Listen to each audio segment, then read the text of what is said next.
Hello, everyone. Welcome to the Samurai Brothers, episode 61 of our podcast. And Matthew, the new chapter of One Piece is out. And it's pretty much going where we expected it to go based on last week's chapter, right? Yes, but it's a doozy because it reveals a lot more than just what we were expecting. Yeah. So obviously, we're going to get into it. And we've also heard some news about kind of outside the manga series. We've heard about some news pertaining to the anime itself. So we'll Yeah, discuss which about to that. me is like I can't believe they waited as long as they did to what they're To do doing. this. I'm surprised that they didn't start doing it from the start because it's unusual. But yeah, anyways, we'll get into that later. Yeah. So with that being said, let's get right in the chapter. And then at the end, we're going to talk about a certain sports event that has just concluded. So we'll be getting into that, and we'll reveal why we're getting into that after this. So Matthew, with that being said, let's get into chapter 1164, 1164 of One Piece. So right now, there is no cover story going on, so we're gonna get right into the chapter and what we saw. We did have a cute reader's request with Perona. Think basically doing in a Alice in Wonderland situation. Yes, and so with that being said, we left off last week where Emu caught Rocks because he was trying to attack um, Emu, but Emu caught him and used Domi Reversi.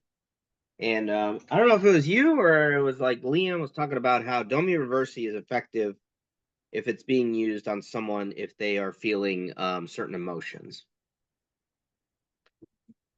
So that might have been, I think it was Liam that said that. yeah, Well, from, Liam also predicted that Dami Reversi, because I think it's some language, it literally means home. That it can only be used by someone on their homeland. hmm. Oh, that's interesting. Yes, because that would explain how the Giants have been subject to that move. Yeah, but here's the thing, that would make them ineffective anywhere else other than their homeland. And considering that Emu needs because some force is attacking Marijois, it would make them ineffective in Marijois. Mm-hmm. Yeah. So I don't think that's the only criteria. We've only seen dummy reversi used on people's homeland. The Davies in the case of God Valley, and the Giants in the case of Yeah. Elbaf. So with that being said, it looks like Rux has not completely converted yet, which amuses Emu. But Rux retorts with, "Don't play the power of humanity, monster." And this is where Well, we see, I think this has to do with the fact that Rocks, he may be converting Rocks, but Rocks, as we established, he's got Conqueror's hockey, so he's a strong-willed person. So he might be resisting because of the fact that he's not a completely weak-willed person. so his interesting comment. Davy D. Jones was once the king of the world, which this ends up doing the second time making Emu mad in the series that we've seen. Yeah, this is it's funny because they're taunting each other. Mm-hmm. It's Yeah. it's Emu taunted Rocks and then he goes back, but I was gonna say this kind of hints to us some things about the what's it called, about the Void Century. Yeah. So Because well, it's possible that that Davy D. Jones was genuinely the king of the world. The Davy clan might have been the royal family of the deposed Great Kingdom. right. Emu claims he angrily claims that Davy D. Jones was never king, And there appears to be a grievance between Emu and Davy, but that it has nothing to do with Rox. So Rox says, well, why are you panicking over something as trivial as the Davy name? It seems to have kept him terrified for years, and the thought that Davy's will might be passed down and one day come for you to fulfill the promise. So there's another thing we have going on, whatever the promise may be. And then Rock says something interesting from here. He says, what's more frightening to you, Davy D. Jones or Joy Boy? So I am deducing at that point that because I think people had theorized Davy D. Jones and Joy Boy might have been the same person. I think this confirms that they are not the same person. Yeah, it's well, and then this also demonstrates that the Davy clan most likely knew the purpose of the will of the D.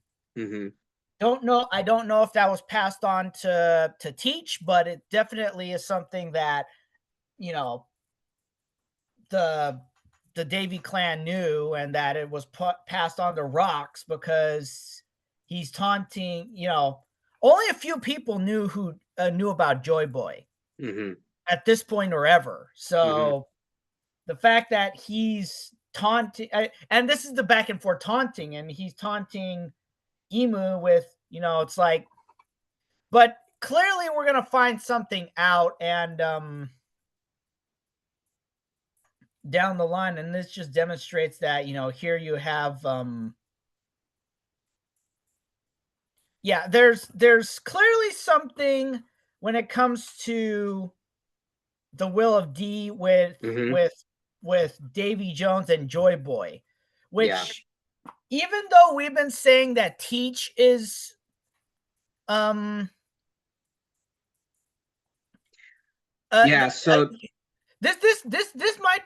might demonstrate an ironic thing. Teach might be the final villain, but it's possible that we might get a kind of a yin yang situation where he and Luffy might have to team up in order to defeat Emu. Yeah, that's possible. I think this kind of in certain ways, this is kind of coming full circle about the fact that, you know, I think we now know that Blackbeard Teach is carrying the will of Davy D. Jones, and Luffy is carrying the will of Joy Boy.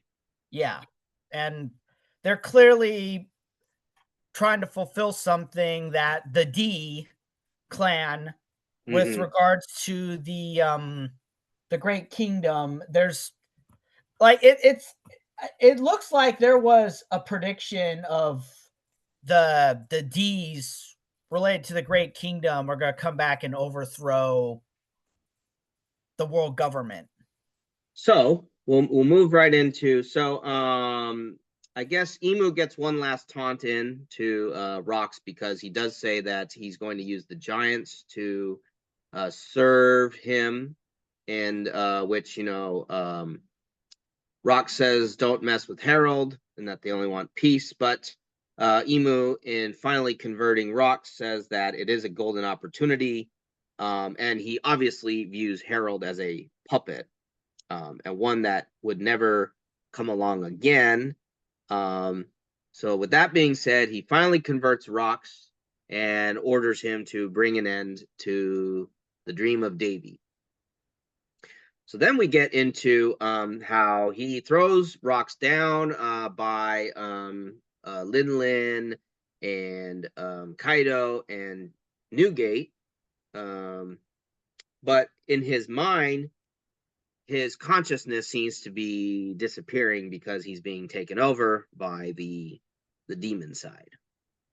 Yeah, but like again, like I said, his he's got strong enough will to realize, oh, this is happening. Yeah, but however, the demon has come out because now Emu is commanding him to take out the last of the Davies, which Rox now seems to be complying with that, and he takes out Kaido with one hit.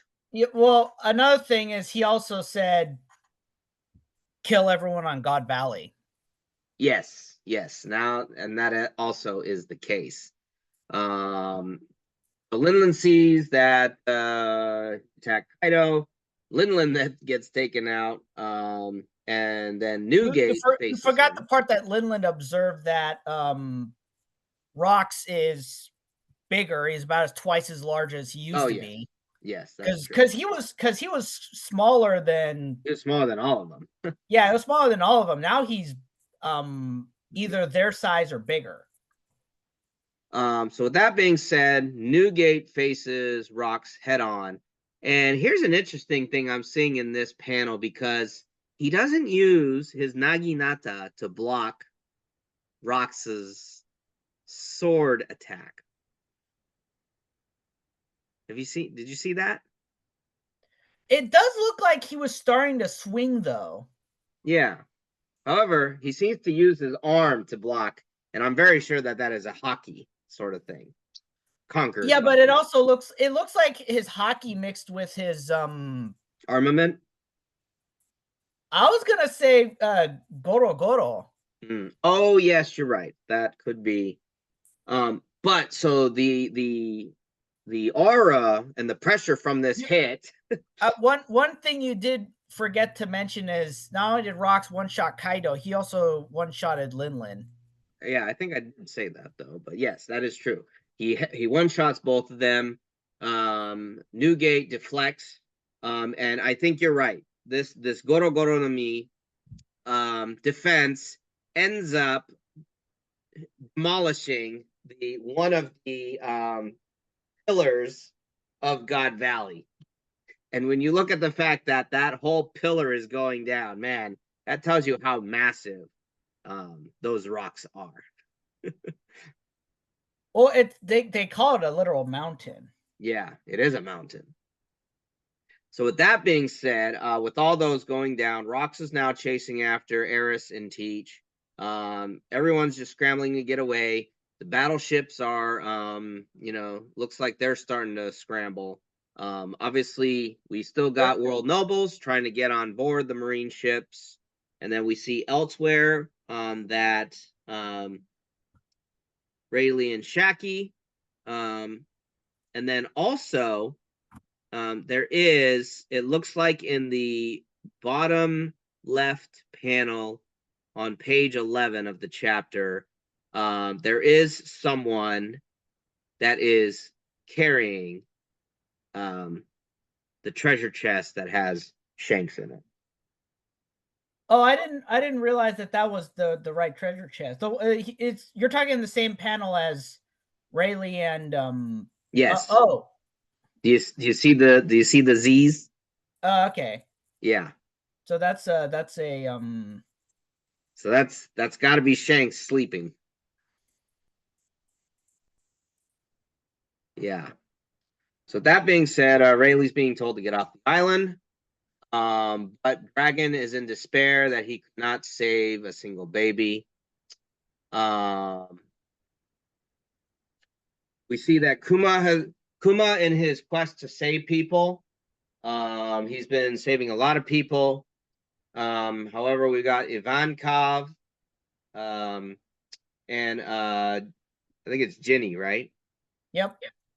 Ivankov and Ginny are telling him that he's already done enough, but he feels he's just saying that it's not enough. So he's continuing on. He sees a person. We don't know who that person is in the distance. There's a hint of who it might be later on, but yeah. Captain John, we see, did survive his attack from Ganzui.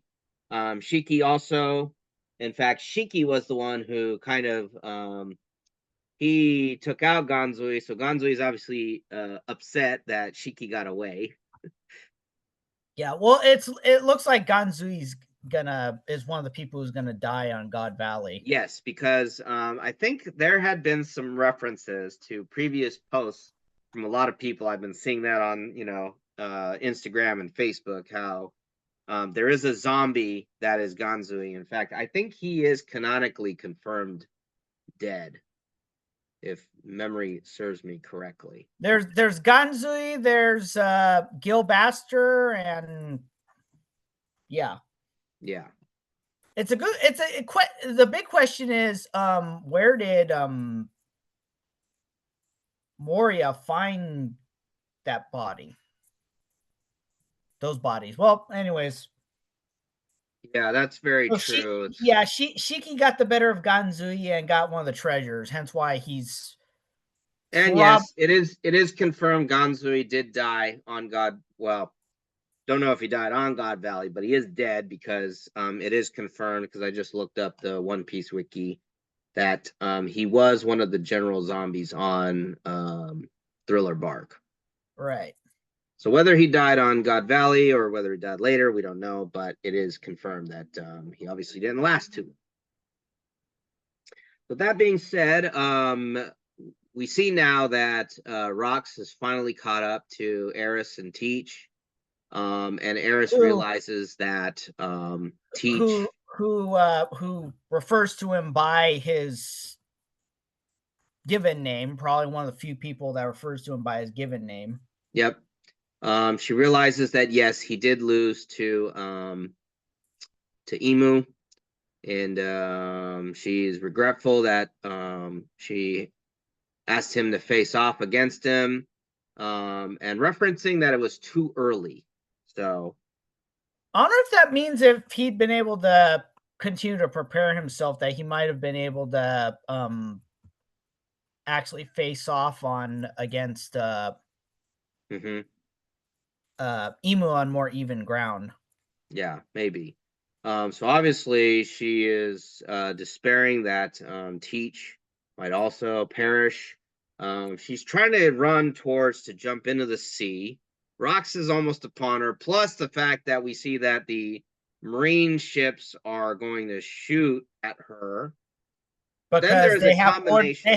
They have orders. No one leaves the island alive. Right. That's not WG related. However, we see in the nick of time, and this is the person I'm naming as the MVP of this particular part of the flashback. Although I think without another person assisting him, it wouldn't have happened. So Kuma does save Eris and Teach in the nick of time. He uses his Niku Niku powers, the Paw fruit, to send him away. And then he also sends himself away before being struck by rocks. And cannonballs.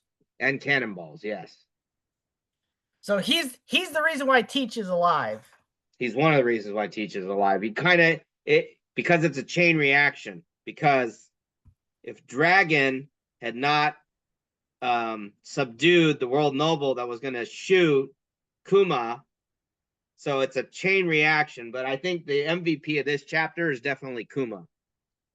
But Kuma would not have been able to do that if it weren't for Dragon. So there's this whole, it's just looping around. It's coming around full circle. Well, we've established that fate. I don't think it's necessarily fate. There's clearly like something or someone, some force is pulling the strings to make sure that things work out in a certain way. And clearly the world nobles the Goros and Emu are very frustrated at the fact that they do not have control of this force, because they're just like constantly. So it's one of those things. Yeah, it's one of those things where the sequence of events, resulted in. Yep. Kuma saving Eris and Teach. For better or for worse. Emu orders Rox then to continue on his mission and kill everyone left on the island. So we get two parties being contacted because Garp is being contacted to get off the island by the Marines, and Roger's being contacted by his crew to get off, to get to his ship. However, Rox is still attacking people. And with that being said, both, and again, it's just a matter of fate here that both Garp and Roger at the same time call to Rox to come before him. And this thing about Emu calling out to Davy, I'm not sure what that is specifically, but both Roger and Garp looking at rocks. Comment from Garp, what a mess you are. And Roger says, can't let you go after my crew. And it looks like this is the last plea of desperation from Rocks. And I was reading up on the details, is that he's using the voice of all things. I was gonna say, when the moment I saw that, my thought was, this is the voice of all things. But what that also reveals, Garp is capable of it. Yes, that's the big thing about this wasn't just something that was passed down to Luffy via the Will of D. Via the will of D, or Joy Boy's will. This is something that again is genetic. So he got it clearly from Garp. Don't know if Dragon has it, but he clearly got it from Garp. So this is how this all comes full circle. What Sengoku described all those chapters ago, that Garp and Roger would have to team up to take out Rox D. Zebek, aka Davy D. Zebek, for the greater good, for people to survive. Yeah. And so that's where we leave at the end of the chapter, 1164.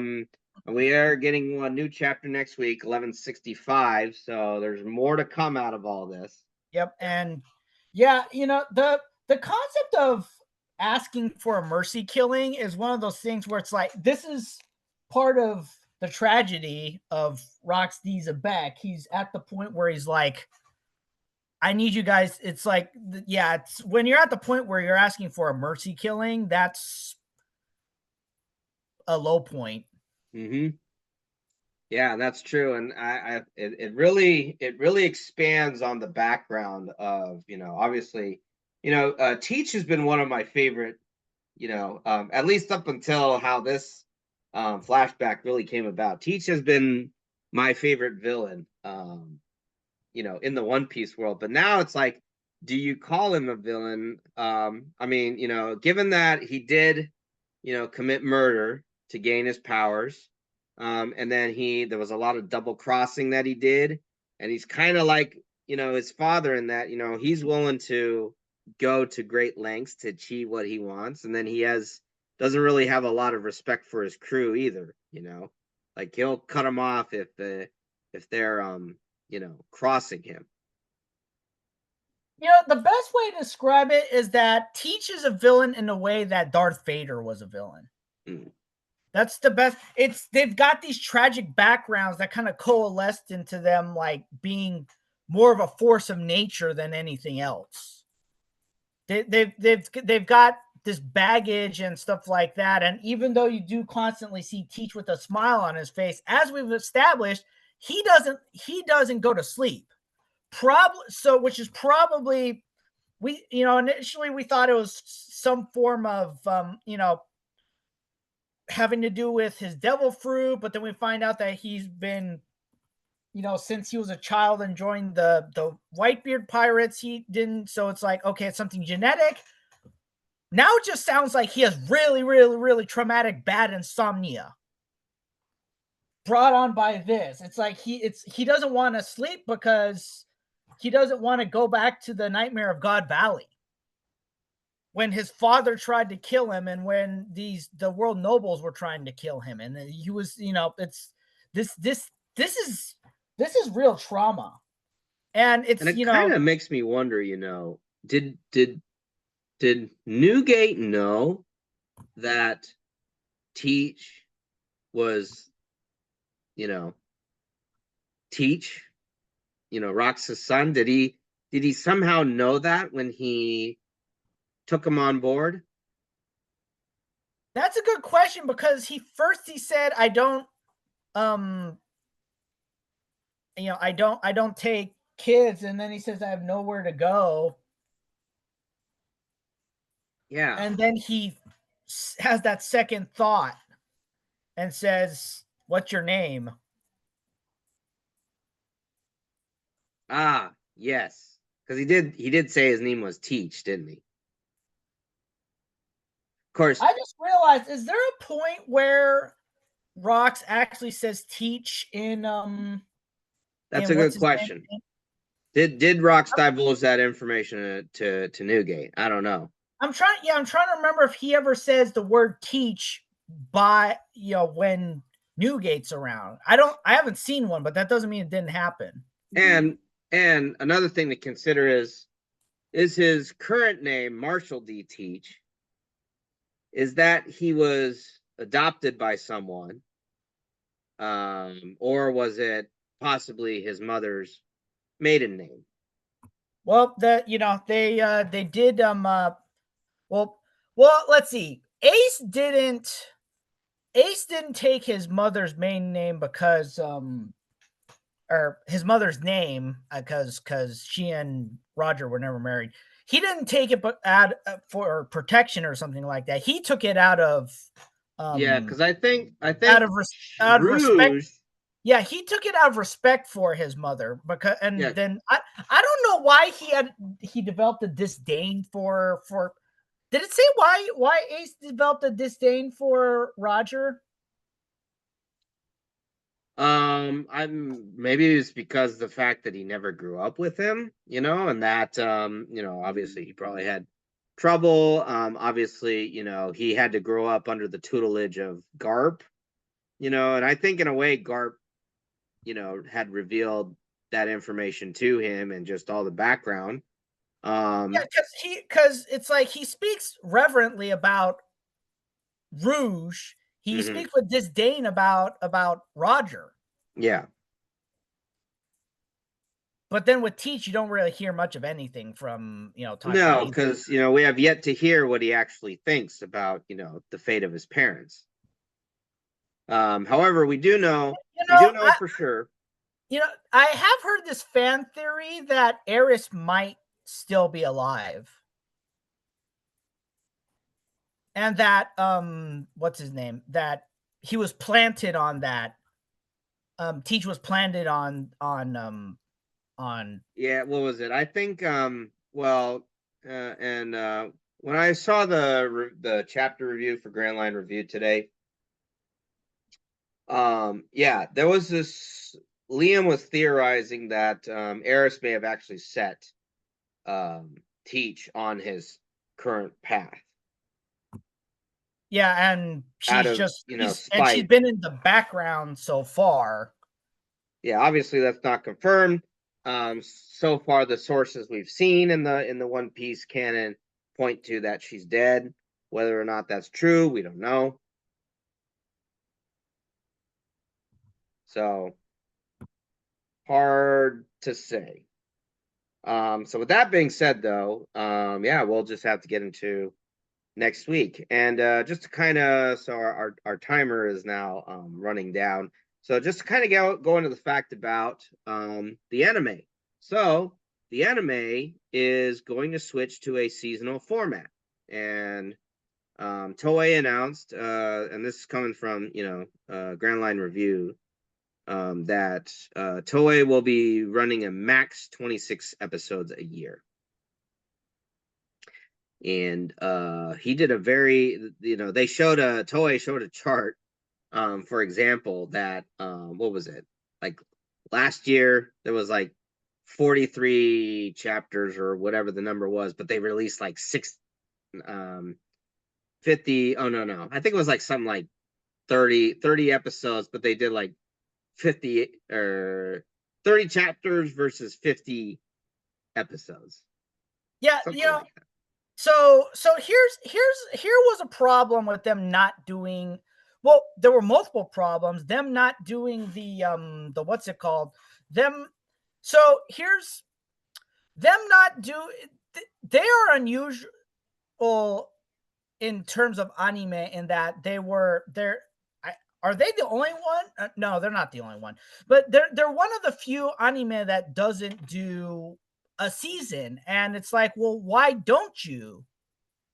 Like there's no advantage to not running a season because they had to come up with all these filler arcs, and I still don't know why they abandoned the what's it called, the doing the cover stories, because that was the perfect way to do filler. That would have been and it would not have been filler. Yeah, That would have been an excellent way. It's canonical filler is what it is. You're telling something that actually encompasses the story, and you're just basing it off these one shot, however long the filler arcs go, and then as a result of them abandoning that completely, you've got these situations where something that's filler is plugged in there, and they have no idea, and the anime exclusive audience have no idea what's going on. Yeah, I think they did. They covered Kobe's story in full, and then they covered Buggy's story partially.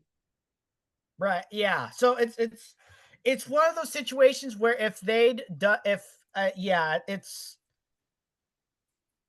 but then on top of that, in order to extend the pacing with the what's it called, it's like they had, in order to fill in for the fact that they don't do non-canonical filler and they don't do canonical filler with the cover stories, they had to resort to doing something else. So they started. Yeah, and again, Liam addressed this. It's the fact that they're making these chapters go like an entire, like, scenes last for 20 minutes or something like that. And it's just like, why? Basically, what was happening was Toei was pulling a Dragon Ball Z, where it's like Goku is charging up to Super Saiyan 2, Super Saiyan 3, and he's spending a whole episode, charging up to Super Saiyan 3. That's basically what they were doing, not like that though, but the fact that they were getting to the point where they weren't even covering a full chapter per episode. Like they were covering maybe a third to half of a chapter. So yeah, I think Toei does other anime that are seasonal. Yeah. So it's a frustrating situation. Honestly, this is why I stopped watching the anime. Yeah, I don't watch the anime that much. I'll probably watch some of the episodes pertaining to some of the stories. Like, at this point, you kind of have to, if you want to watch a certain arc, that's all you can do. Like, there's no way you can get someone into the anime when you're at 1,000+ episodes, because, unlike the manga, which you can read at your own pace, you have to dedicate 30 minutes an episode. And if you're trying to watch the whole thing, that's an awful lot of binge watching to do. Well, and then another thing, I'm gonna try to make this the last point, is for collection purposes, a lot of I don't know if it's this way on Crunchyroll, but for example, on when One Piece was on Hulu, they actually still categorize stuff as seasons. They would do it based off of the year, but for collection purposes, they had to. I think they do that a bit, but I'd have to go back on Crunchyroll. Okay. Anyway. Okay. We need to move on to the last of our stuff. Our last item is although we're not fans of the team itself, we are fans of certain players on the team. So we have relatives that are fans, so it's kind of a family loyalty thing. Yeah. Well, congratulations to the Los Angeles Dodgers for winning the World Series, and man, what a World Series it was! Game 7. Well, not only that, you had, what was it? Was it Game 5 or was it 18 innings? 18 innings. 18 that's innings in that 2 games. Yeah, that's 2 games worth. And then on top of that, for Game 7 to go to 11 innings, but obviously the MVP who was deservedly of getting that award was Yamamoto. Just the fact that he threw a complete game, for number 2 in the series, and then he, threw 96 pitches in Game 6, and then on no rest closed out, the series I was watching the auto live updates because I couldn't watch it at no TV, and then streaming costs, an arm and a leg, basically. But the fact that he got the Dodgers out of, the ninth inning, on bases loaded. I mean, just unbelievable how that turned out. So obviously they had Ohtani start game 7. Also did stuff as well. So yeah, he did stuff as well. In fact, that 18 inning game, he broke records, galore. Which you can only accomplish in an 18 inning game. Yeah. So that being said, Matthew, any closing thoughts about what you see in the future for our Japanese players? Well, you know how baseball goes. They could be traded or not, but Ohtani finally accomplished what he wanted to do. He wanted to win a World Series, and he did it. 2. Yeah. So, also, I saw that viewership got up to over 10 million for the World Series in Japan, which is, that's pretty. Well, it helps that you have 2 Japanese players. They had 3 because they also had Roki Sasaki. Oh yeah. Now I forgot. Were either of those directly from the what's it called system for the Dodgers? I think all 3 of them I think were from the posting system. Yeah, I know, but did the Dodgers pay for them directly? Because Ohtani. I think they did get Roki, and I think they also got Yamamoto. Yeah, because they got Ohtani from the Angels. Yeah, they got Ohtani from the Angels, so the Angels had to post. Yeah.